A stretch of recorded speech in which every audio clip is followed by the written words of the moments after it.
रूही को अपना current cake खाता हुआ देखकर वीर इस समय किचन में खड़ा इतना ज्यादा नर्वस था कि उसका किसी भी और चीज में मन नहीं लग रहा था। रूही ने अभी तक हार्ट शेप वाला केक उठाया नहीं था और वीर को अब तक इसका कोई सोल्यूशन समझ में नहीं आ रहा था। लेकिन फिर जैसे ही रूही ने अपने हाथ में पकड़े उस केक को खाकर खत्म किया, अचानक से ही वीर के दिमाग में एक आइडिया आ गया था और अगले ही पल वीर तेजी से भागते हुए बाहर जाता है और वो हार्ट शेप वाला केक उठाकर रूही के सामने रख देता है। वीर के पास अब कोई और चॉइस बची नहीं थी। अगर वो इसी इंतजार में रहा कि रूही खुद उस हार्ट शेप केक को उठाए तो हो सकता है कि वो ये मौका मिस कर दे, और इसलिए वीर को अब ये करना ही करना था। वीर, मेरे से खाया नहीं जाएगा, मेरा पेट बहुत भर गया है। अगर मैंने एक और केक खाया तो फिर मैं अपना डिनर नहीं खा पाऊंगी। वीर के सामने इनोसेंट सा चेहरा बनाते हुए रूही रिक्वेस्ट करते हुए उससे कहती है, और रूही की बात सुनकर वीर का चेहरा उतर जाता है और उसे अपनी सारी उम्मीदें टूटती हुई सी महसूस होती हैं। साथ ही रूही के सामने खड़े हुए वीर की पूरी बॉडी जैसे फ्रीज सी हो जाती है। प्लीज बस ये एक और खा लो, जस्ट लास्ट वन। वीर लिटरली रूही से रिक्वेस्ट करते हुए हार्ट शेप वाला केक उसके मुंह के सामने रख देता है। वीर के चेहरे के एक्सप्रेशंस देखकर रूही को उसकी रिक्वेस्ट रिजेक्ट करने में बुरा लग रहा था और इसीलिए वो उसके हाथ से वो हार्ट शेप केक ले लेती है और बस हल्का सा उसे बाइट करती है। इसे पूरा खाओ, प्लीज इसे पूरा खाओ। मन ही मन में बुदबुदाते हुए वीर दुनिया के हर भगवान से प्रे कर रहा था। रूही के लिप्स को वो ऐसे देख रहा था जैसे कि मानो उसे फीवर हो गया हो। वीर इस समय बस इस इंतजार में था कि जैसे ही रूही के दांत केक के अंदर छुपी हुई रिंग को टच करेंगे वो तुरंत ही अपने घुटनों पर बैठ जाएगा और उसे प्रपोज कर देगा। लेकिन रूही ने वाकई में बहुत ज्यादा केक खा लिए थे और इसीलिए अब वो बस जरा सा बाइट ले रही थी, जैसे कि कोई खरगोश गाजर खा रहा हो। रूही इस समय बहुत ही धीरे धीरे उस केक को बाइट कर रही थी और उसे देखकर ऐसा लग रहा था जैसे कि रिंग तक पहुंचने में उसे अभी थोड़ा समय लगेगा। लेकिन वीर से अब सब्र नहीं हो रहा था और इसीलिए वो नर्वसनेस में अपना ही सलाइवा निकल रहा था। रूही वीर की इंटेंस नजरें अपने लिप्स पर नोटिस करती है और ये भी देखती है कि वीर किस तरह से अपना ही सलाइवा गल्प कर रहा है, और अगले ही पल रूही का चेहरा ये सोचकर शर्म से लाल हो जाता है कि वीर को इस समय बस उसकी भूख है, खाने की नहीं, बल्कि उसके साथ कुछ रोमांटिक समय बिताने की भूख। आफ्टर ऑल काफी समय बीत गया था जब वो दोनों रोमांटिकली इतना करीब आए थे। लेकिन फिर अगले ही पल, इससे पहले कि वीर कुछ सोच पाता, अचानक से ही रूही अपनी जगह से उठकर वीर को उसकी गर्दन से पकड़ती है और उसे किस करना शुरू कर देती है। सब कुछ इतना अचानक से हुआ कि वीर को कुछ समझ में नहीं आ रहा था और इसीलिए वो अभी भी अपनी जगह पर फ्रीज खड़ा हुआ था, क्योंकि उसे समझ में नहीं आ रहा था कि अचानक से हुआ क्या। अभी एक सेकंड पहले तक रिंग डिस्कवर होने के इतने ज्यादा करीब थी और अब अचानक से ही सिचुएशन को इस तरह से पलटते हुए देखना उसके लिए काफी ज्यादा कंफ्यूजिंग था। लेकिन रूही इस समय अपने कंट्रोल के बाहर थी। वीर को किस करते हुए उसके हाथ वीर की पूरी बॉडी में घूम रहे थे और अल्टीमेटली वीर भी अपना कंट्रोल खो ही देता है और वो भी रूही को किस करने लग जाता है। काफी वक्त हो गया था जब वीर रूही के इतने करीब आया था। हालांकि वो रूही को पुश करके पहले अपने प्रपोजल को खत्म करना चाहता था, लेकिन चाहकर भी वो ऐसा कर नहीं पा रहा था। अगले ही पल वो दोनों रोल करते हुए साथ में काउच में गिरते हैं, मानो कि जैसे कोई हरिकेन आया हो या कोई स्ट्रॉन्ग टाइड। लेकिन पल भर में ही आसपास की सब चीजें बिखर गई थीं और जब उन दोनों के अंदर का ये तूफान शांत हुआ तब वीर रूही की बॉडी को अपनी बाहों में लेकर अपने करीब ही रखते हुए साथ में काउच में लेटा गहरी सांसें ले रहा था और वीर की बॉडी के ऊपर लेटी रूही की बॉडी में पसीना निकल रहा था। साथ ही किसी लेजी कैट की तरह वीर की बॉडी के ऊपर लेटे हुए रूही का इस समय हिलने तक का मन नहीं कर रहा था। फाइनली जब वीर थोड़ा शांत होता है तब उसका ध्यान एक बार फिर से हार्ट शेप केक की तरफ चला जाता है। वो तुरंत ही उसे उठाता है और उसमें से रिंग निकालता है। रूही वीर को केक में से रिंग निकालते हुए देखती है और फिर हैरानी और सरप्राइज में अपनी आंखें खोलकर वो वीर को देखने लगती है। वो श्योर नहीं थी कि इस समय उसे एग्जैक्टली क्या एक्सप्रेशन देने चाहिए, लेकिन उसके चेहरे पर इस समय खुशी, सरप्राइज, शॉक और भी न जाने कितने एक्सप्रेशंस का मिक्सचर था। आंखों में आंसू और चेहरे पर स्माइल के साथ वो वीर को देख रही थी। और क्योंकि अब वीर का प्लान पूरी तरह से बर्बाद हो चुका था, इसीलिए वो बस रिंग उठाता है और उसे रूही की उंगली में पहना देता है। रूही, मैरी मी, मैं अपनी पूरी जिंदगी तुम्हारे साथ बिना किसी रिस्ट्रिक्शन के इसी तरह के और भी रोमांटिक मोमेंट्स के साथ बिताना चाहता हूँ, तेज आवाज में वीर रूही से कहता और फिर पैंग आउच। रूही इस समय इतने ज्यादा गुस्से में थी कि वो वीर को काउच में से धक्का दे देती है। इनफैक्ट वीर इतना तेज गिरा था कि उसकी कमर ऑलमोस्ट टूट ही गई थी। भाड़ में जाओ तुम, रूही चिल्लाते हुए वीर से कहती है और दरवाजा खोलकर वहां से चली जाती है। वीर को अब रियलाइज हुआ था कि जल्दबाजी में उसने क्या बोल दिया है। उसे लग रहा था जैसे कि उसका दिमाग खराब हो गया हो या किसी काली शक्ति ने उसे पॉजेस कर लिया हो। फिर अगले दिन वीर रूही से मिलता है और फिर उसे किस करके उससे पूछता है, रूही, तुम बता रही थी कि हमारे दादाजी मुझसे मिलना चाहते हैं, तो कब जाकर मिलना उनसे?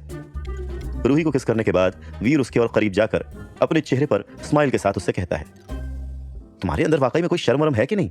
अभी तक मैंने तुम्हें हाँ नहीं कहा है और इसीलिए वो अभी भी सिर्फ मेरे दादाजी हैं। वीर के इस तरह से अचानक किस करने की वजह से रूही शर्माते हुए उससे कहती है, अब हमारे दादाजी हो या तुम्हारे, बात तो एक ही है ना। खैर वो सब छोड़ो और ये बताओ कि हमें चलना कब है? रूही के गाल को अपनी उंगलियों से सहलाते हुए वीर उससे पूछता है। हम कुछ दिनों के बाद उनसे मिलने के लिए जाएंगे, जब मैं फ्री हो जाऊंगी। लेकिन एक बात मैं तुम्हें पहले ही बता दूं कि दादाजी से मिलने के बाद तुम चाहे जो करना, लेकिन उनके सामने किसी भी तरह की कोई बकवास मत करना।